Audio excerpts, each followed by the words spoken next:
Assalamualaikum warahmatullahi wabarakatuh. Halo semuanya, jumpa lagi dengan saya Chow Sing Sing, kurator dari Podcast Horror Night Story. Halo, apa kabar semuanya? Dan seperti biasanya, pada malam hari ini saya kembali dan akan membawakan sebuah kisah mistis untuk kalian semua. Dan kisah mistis kali ini datang dari Twitter tentunya, dari akun @agil_r_saputra. Jadi beliau menceritakan sebuah kisah nyata yang terjadi di pertengahan tahun 1984 sampai 85. Seperti apa kisahnya? Mari kita simak. Kisah nyata yang terjadi di pertengahan tahun 1984 sampai 85 tentang keluarga yang secara bergantian mempunyai gangguan tidur sejak mereka menghuni sebuah rumah di sebuah desa di pinggiran perbatasan Kabupaten Temanggung. Bukan seperti gangguan tidur pada umumnya, karena beberapa dari mereka justru malah menemui ajalnya karena gangguan tidur ini. Nama saya Yosef. Saya lahir di Bandung tahun 1969. Saya adalah anak keempat dari 5 bersaudara. Kami adalah keluarga yang bisa dibilang amat sangat kecukupan. Ayah saya adalah salah satu pemilik pabrik gula, bisnis warisan kakek saya. Ibu saya adalah seorang kelahiran Temanggung. Singkat cerita, di tahun 1975 nenek saya yang ada di Temanggung meninggal. Karena ibu saya adalah anak tunggal, otomatis ibu saya harus bolak-balik ngurusin kakek saya yang sendirian. Kakek sudah mulai sakit-sakitan, dan hanya ibu saya satu-satunya anaknya. Otomatis ibuku jadi sering banget ke Temanggung mengurus kakek sambil membawa si bungsu yang dulu masih kecil. Makin hari sakit kakek makin parah. Sementara di Bandung, ayah saya sangat sibuk ngurusin kerjaannya. Akhirnya dengan penuh pertimbangan, sekitar tahun 1977 kami semua memutuskan tinggal di Temanggung.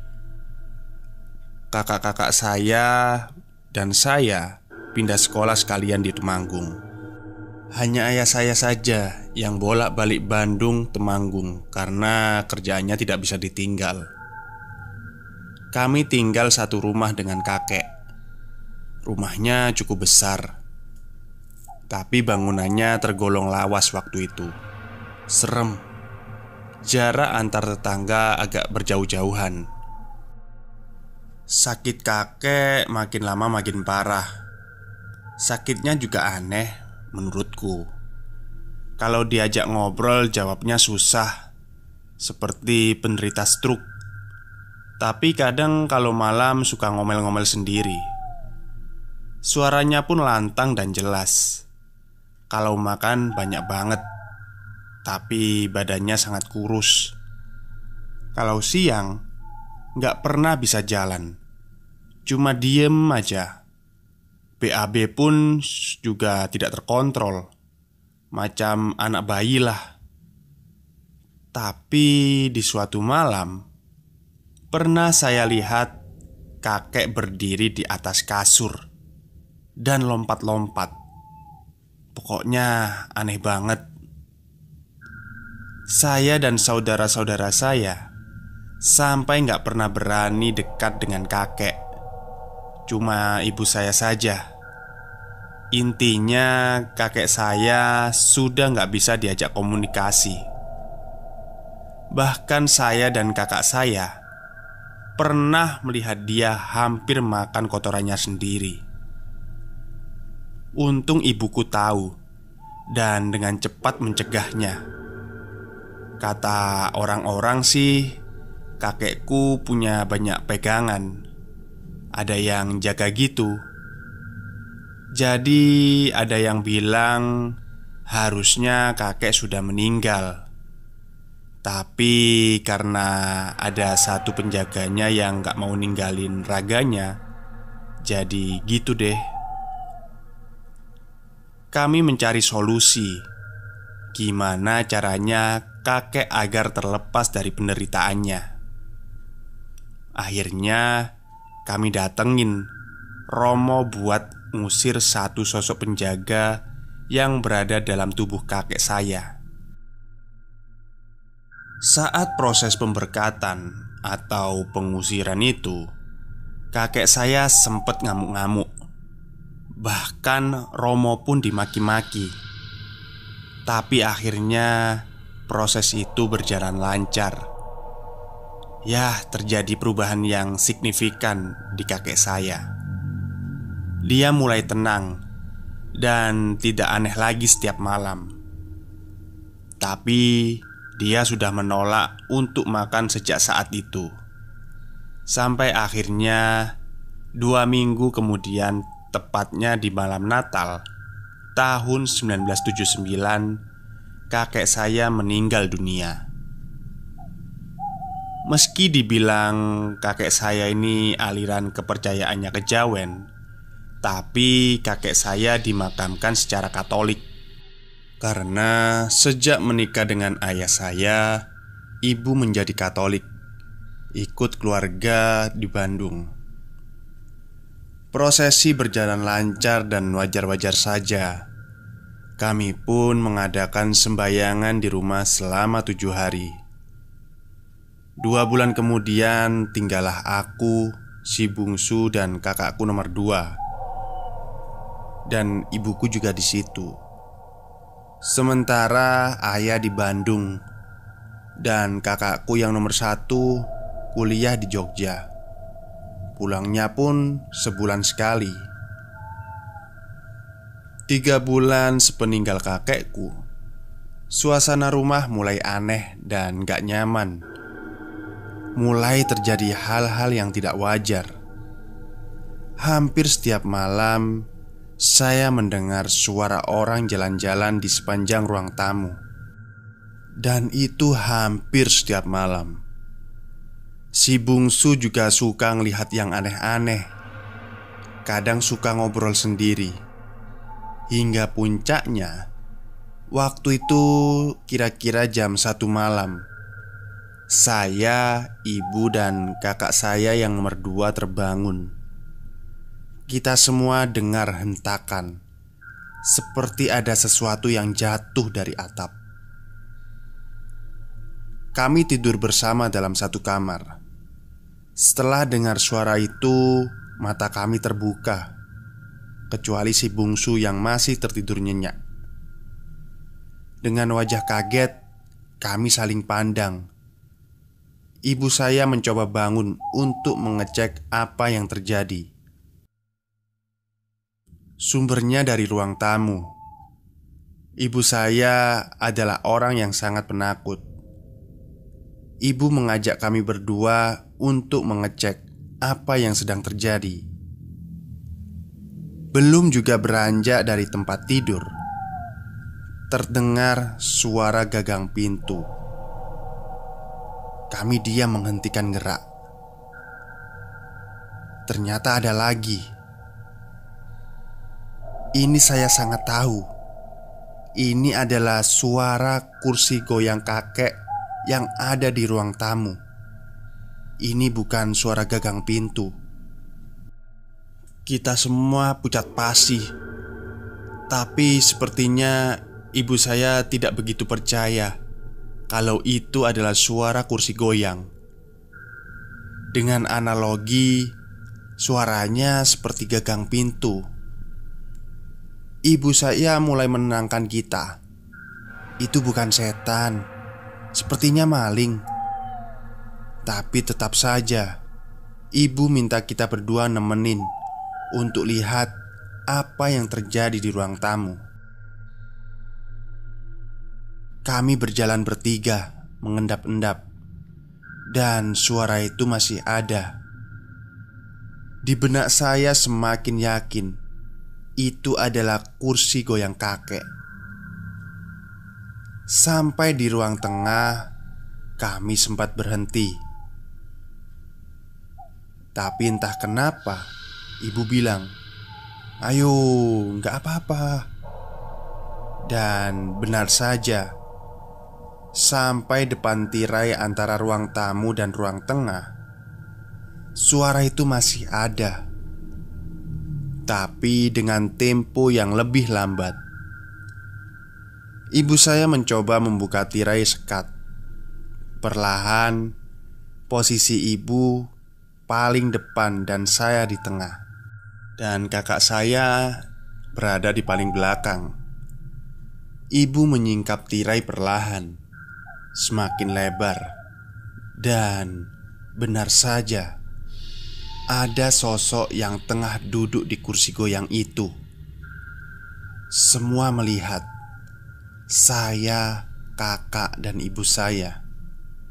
Bentuknya nggak begitu terlihat jelas, cuma berbentuk siluet gitu. Kakak saya meraih saklar lampu di ruang tengah, dan siluet di ruang tamu itu semakin jelas. Kami semua sangat ketakutan. Siapakah sosok yang duduk di kursi goyang itu? Dengan ketakutan kami terpaku, seperti sulit bergerak. Otomatis pandangan kami semakin tertuju ke sosok itu. Semakin saya lihat dan perhatikan, sosok itu seperti memiliki tanduk. Dia duduk di kursi goyang membelakangi kami, sambil terus menggoyangkan kursinya. Kakak saya yang kedua, dia sepertinya tidak begitu jelas melihatnya, karena kebetulan matanya minus. Nah, dengan keraguan, kakak saya mencoba meraih saklar lampu yang hanya berjarak 1 meter di depan sampingnya. Sosok itu semakin jelas. Saya sudah yakin itu bukan manusia. Tanduknya semakin terlihat jelas. Dengan terhentak, kakak saya meraih saklar lampu itu dan menghidupkannya. Namun, sosok itu sudah tidak ada. Hanya tinggal kursi saja yang masih bergoyang. Hanya selang beberapa detik setelah lampu itu menyala, terdengar suara anak menangis, yang mana itu adalah suara si bungsu. Kami dengan agak panik langsung bergegas menuju kamar, karena tangisannya tak seperti biasanya. Tangisannya lebih keras. Pas mau sampai di kamar, betapa kagetnya kami. Si bungsu yang tadinya tidur di ranjang, tiba-tiba sekarang berada di atas lemari, sambil menangis dan meronta. Dan anehnya, lemari itu cukup tinggi dan tidak mungkin bisa dipanjat oleh si bungsu. Si bungsu pun diturunkan dari lemari. Kami sangat ketakutan. Kami tidak bisa tidur waktu itu. Si bungsu pun tak berhenti menangis. Dan keesokan harinya, si bungsu demam tinggi. Kami semua kebingungan. Jaringan telepon belum masuk di desa waktu itu. Kami pun berjalan pagi-pagi, meminta bantuan para tetangga dan nyari telepon untuk ngasih kabar ke ayah yang ada di Bandung. Akhirnya dapatlah minjem telepon di kantor kecamatan setempat. Singkat cerita, 2 hari kemudian ayah saya ke Temanggung. Sesampainya di Temanggung, saya, ibu, dan kakak menceritakan apa yang terjadi. Tapi sepertinya ayah tidak percaya. Ayah saya memang kurang percaya dengan hal-hal seperti itu. Kami pun terus meyakinkannya. Selang sehari rumah itu diberkati. Kami berharap agar tak diganggu lagi. Tapi itu selalu tak bertahan lama. Kembali lagi sampai 7 kali kalau nggak salah diberkatinya. Tapi cuma reda beberapa saat. Sosok bertanduk itu selalu muncul kembali. Kayak mengingatkan saya film Insidious ya. Sampai sempat kami mengundang kiai untuk mengusir makhluk itu. Dan bertahan cukup lama, sekitar 6 bulan. Tapi entah kenapa setelah itu sosok itu muncul lagi dan lagi. Ibu sudah mulai nggak sanggup lagi karena setiap gangguan selalu saja membahayakan si bungsu. Ayah sempat menawari kami untuk kembali lagi ke Bandung. Tapi kami rasa akan ribet dan memakan banyak waktu kalau kita harus pindah sekolah lagi. Jalan tengahnya kita pindah rumah, tapi tetap di Temanggung. Sementara mereka berpikir, mau diapakan ini rumah kalau kita nggak tinggal di sini. Tapi karena kami sudah tidak betah, kami ngontrak dulu di sekitaran situ. Lokasinya tidak jauh dari rumah kakek, masih satu desa. Sementara ayah dan ibu nyari-nyari rumah yang bakal nanti kami tinggal. Kami ngontrak kurang lebih 2 tahun. Di tahun 1983 dapatlah rumah yang cocok dan untuk dibeli. Rumah itu berada di sebuah desa di kota Temanggung juga. Cuma beda kecamatan dari rumah yang lama. Rumahnya bagus, berada di pojokan desa. Ya perbatasan desa lah. Harganya juga tergolong murah. Dengan bangunan sebagus dan seluas itu, terbelilah rumah itu. Dan kami tinggal di situ. Tahun pertama sih biasa aja. Natal tahun 1983. Puji Tuhan, waktu itu kami bisa kumpul semua. Ayah, ibu, 2 kakakku dan si bungsu. Seperti keluarga pada umumnya yang sedang berbahagia merayakan Natal. Ayah saya sengaja mengambil cuti 6 bulan untuk menebus kurangnya waktu dengan keluarga selama ini. Januari 1984. Suatu malam saya terbangun dari tidur. Saya mendengar seperti orang ngomong sendiri dengan nada berbisik dan tempo yang cepat, kayak sedang berdoa gitu. Suaranya dari luar kamar, dekat sekali, seperti di balik tembok. Dan memang benar, suara itu sepertinya di balik tembok, diiringi dengan suara orang memukul tembok. Suara mendesis itu sepertinya bukan suara orang dewasa. Tiba-tiba, "Ngapain, Dek?" Suara ayahku. Saya spontan langsung keluar di tembok samping pintu. Ternyata si bungsu nendang-nendang tembok sambil meracau tidak jelas. Di situ saya malah sedikit tertawa. "Shh," kata ayahku. "Konon orang yang sleepwalking nggak boleh dibangunin." Si bungsu dituntun oleh ayah menuju kamar. Keesokan harinya waktu sarapan, si bungsu malah jadi bahan bercandaan. Sampai dia nangis sambil megangin kakinya. Ternyata jempol kakinya luka. Kukunya terkelupas. Mungkin karena nendang-nendang tembok semalam. Hari itu pun berlalu. Selang kira-kira 2-3 hari, ada hal aneh lagi terjadi. Tengah malam pintu kamar ada yang membuka. Saya yang satu kamar sama kakak terbangun. Dan ternyata itu ibu saya. "Kenapa, Bu?" kata kakak saya. Tapi dia tidak menjawab. Dengan langkah lembut, dia duduk di depan cermin di kamar kami.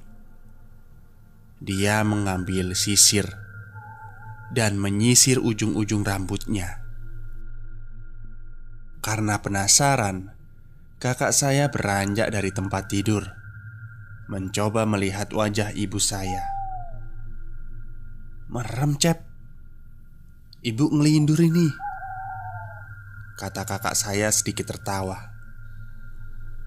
Dan tiba-tiba ibu bilang, "Aku atau kamu yang pergi," dengan dialek Temanggung. Kakak saya kaget, memundurkan tubuhnya. Bersamaan dengan itu, ibu saya berdiri dan berjalan keluar kamar. "Ayo, Cep, ibu dilihat," kata kakak saya. Kita ikutin tuh jalannya. Ternyata dia jalan menuju kamarnya. Keesokan harinya, kita tanya dong ke ibu. Tapi ibu bilang gak tahu. Emang kalau orang ngelindur gak kerasa ya. Kami masih belum ngeh dengan pertanda-pertanda itu. Soalnya habis kejadian ibu ngelindur itu, gak ada lagi yang sleepwalking, alias tidur sambil berjalan, hampir 3 bulan. Ya lama banget lah gak ada kejadian. Dan di suatu malam, biur, seperti ada sesuatu yang nyebur di kolam samping rumah. Saya penasaran, tapi entah kenapa saya terlalu takut untuk melihat keluar. Dan akhirnya saya pun melanjutkan untuk tidur lagi. Keesokan harinya, kami semua terbangun oleh suara ibu. "Niko!" Ibu menyebut si bungsu. Kami semua bergegas menuju sumber suara. Di pinggir kolam, ibu menangis, dan setengah badannya masih berada di dalam kolam. Di depannya, si bungsu tergeletak. Ternyata semalam itu adalah si bungsu. Dia tidur sambil berjalan dan nyebur ke kolam. Saya amat sangat merasa bersalah. Seandainya saya berani melihat keluar semalam, mungkin si bungsu masih bisa selamat. Tapi malam itu saya terlalu takut. Kami sangat sedih dengan kejadian si bungsu ini. Apalagi ibu. Tapi ini ternyata belum berakhir. Mei 1984. Sepeninggal si bungsu, suasana rumah jadi datar, kaku. Apapun obrolan kita di meja makan, ibu selalu bilang, "Seandainya Niko," membuat canggung suasana. Kami cuma bisa melirik dan saling pandang. Suatu malam di meja makan, ayah berbicara. Sekarang ayah sudah punya depo pasir di Temanggung. Pabrik gula sudah diurus oleh ommu. Jadi ayah lebih punya banyak waktu di Temanggung. Setuju kan?" "Setuju," sahut saya dan kakak-kakak saya. "Udah yuk tidur, sudah malam," kata ayah tiba-tiba saja memotong. Dengan muka masam, kita pun bersiap untuk tidur. Semua sudah tertidur kecuali saya. Entah kenapa ada yang aneh. Malam itu sepi sekali. Bahkan suara hewan pun tak terdengar sama sekali. Suara batu ayah diiringi suara kaki melangkah. Oh, ayah mungkin mau ke kamar mandi, batin saya. Entah kenapa saya tertidur waktu itu. Tahu-tahu bangun aja di pagi hari. Itu pun karena dengar suara tangisan kakakku di pekarangan belakang rumah. Saya langsung menuju ke situ. Ramai sekali di belakang rumah. Selangkah dari mulut pintu, tubuh saya diraih oleh seseorang. Tetangga, tapi saya tidak ingat namanya. Seakan tidak memperbolehkan saya melihat keluar.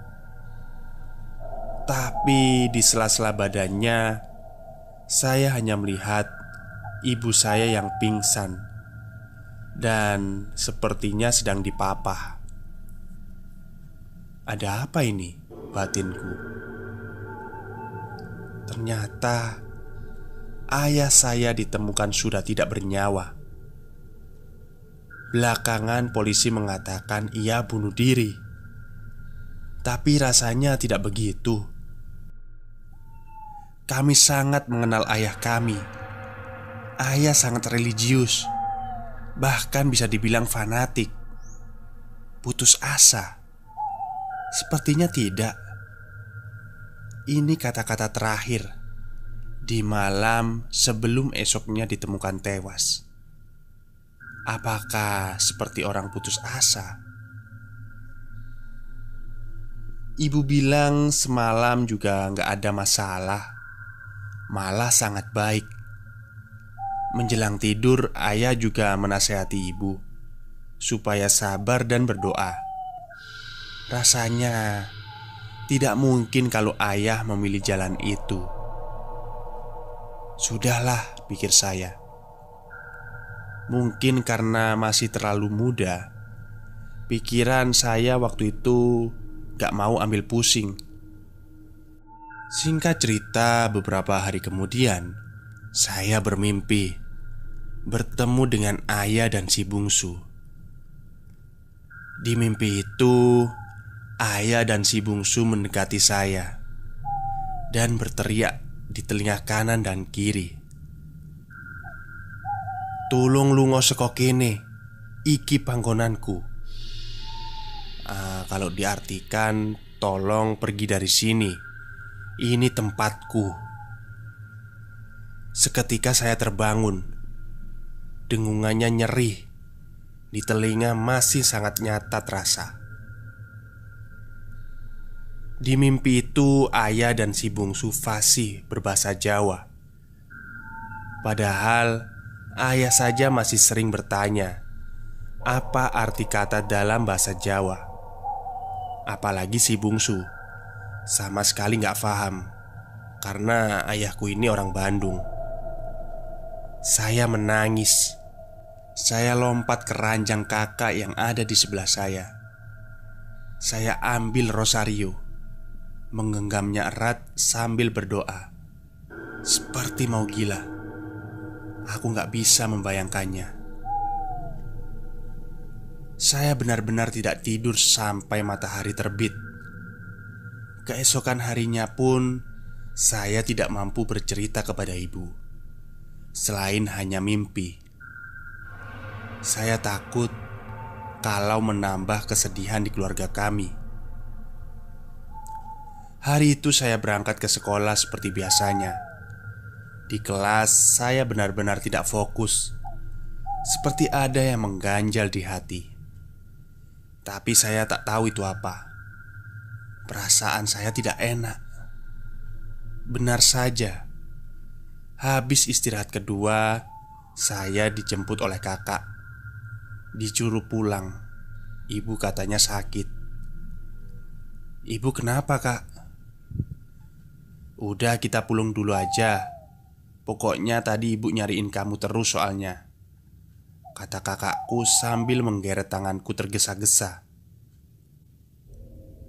Sampai di rumah, ibu sudah terbaring di ranjang dengan Pak Mantri.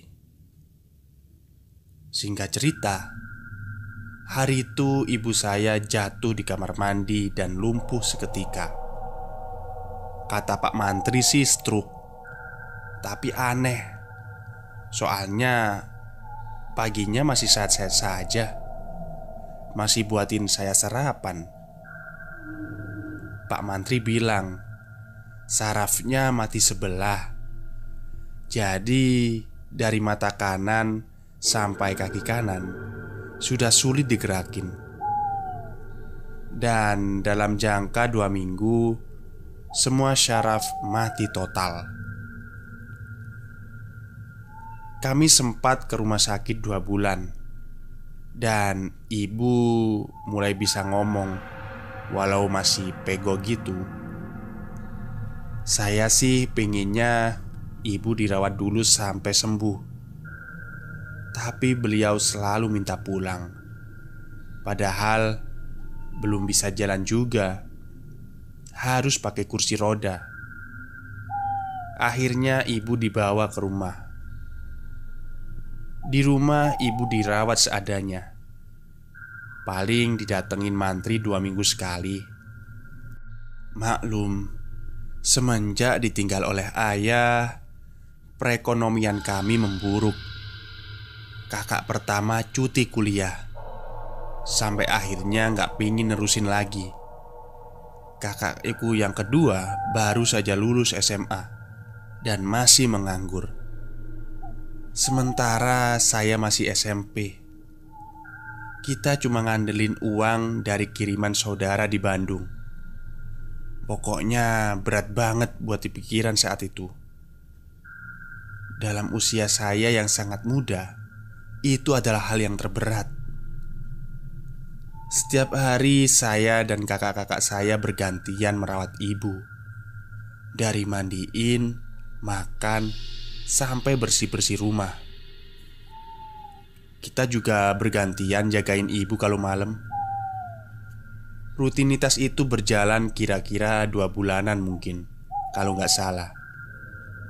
Sampai di suatu malam, pas giliran saya yang jaga di kamar ibu. Jadi posisinya ini ibu tidur di ranjang dan saya di lantai beralaskan kasur. Saya terbangun dan mendapati ibu tidak ada di ranjangnya. Padahal kan ibu gak bisa jalan. Saya keluar dari kamar dan manggil, "Bu, bu." Suasananya gelap. Saya takut sekali. Semoga yang saya pikirkan tidak terjadi. Saya bangunin kakak. "Mas, ibu gak ada di kamar." "Ngaco kamu," kata kakak saya. "Ayo cari." Kami keliling ruangan. Tidak butuh waktu lama kami mencari. Ibu sedang duduk di ruang tamu, menghadap keluar dengan jendela terbuka. BTW ini memang tempat favorit beliau dulu waktu masih sehat. Tapi aneh, ibu bisa jalan dan buka jendela. Waktu itu kalau nggak salah jam 1 malam. "Bu, bu," kakakku menanggil sembari menyalakan lampu. Tapi tidak ada jawaban. Kita pun mendekatinya. Mata ibu terpejam. Saya memegang bahu merambat ke tangannya. Dingin sekali. Dan kemudian saya terkejut. "Tuhan Yesus," kataku, sambil saya lepaskan dengan tiba-tiba. Kakak saya memeriksa nadinya. Kita saling menatap. Dan kakakku menundukkan kepalanya. Di situ saya tahu apa yang terjadi. Saya langsung jatuh dan tersimpuh, menangis sejadi-jadinya. Cobaan apa lagi ini Tuhan? Kakak saya yang kedua terbangun. Kita menangis bersama. Waktu itu yang ada di pikiran saya cuma, sepertinya saya lebih baik mati saja daripada hidup seperti ini. Setelah kejadian itu, kami ditolong oleh gereja. Kami dikasih tempat tinggal, walau sederhana, tapi kita merasa lebih nyaman dan aman. Kakakku yang pertama sempat depresi sampai masuk RSC, tapi sudah sembuh. Dan sebelum dia meninggal tahun 2006, beliau sempat cerita banyak sekali tentang apa yang terjadi. Katanya dulu 5 hari setelah ibu meninggal, ada warga yang merasa janggal. Kenapa setiap orang yang tinggal di rumah itu selalu meninggal dengan cara yang sama, yaitu turu melaku. Karena penghuni sebelumnya juga begitu, bahkan lebih ekstrim. Ada yang sleepwalking sampai jalan raya, membacok dirinya sendiri dan berujung pada kematian.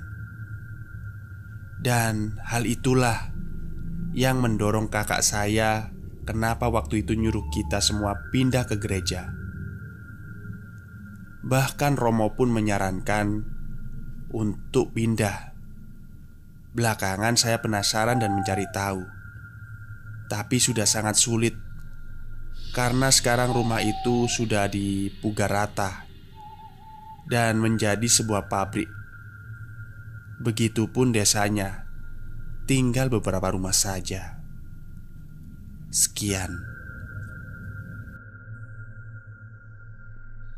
Oke, terima kasih kepada seluruh pendengar podcast Horror Night Story yang sudah mendengarkan cerita saya. Jadi kesimpulan dari kasus ini itu memang dari awal itu sudah ada gangguan dari perewangannya si kakeknya ini ya. Tapi kayaknya nggak seberapa parah. Bertambah parah ketika mereka menempati sebuah rumah ya yang dibeli itu, yang berada di pojokan itu. Oke, mungkin itu saja yang bisa saya ceritakan malam ini. Semoga Anda semua terhibur. Selamat malam dan selamat beristirahat.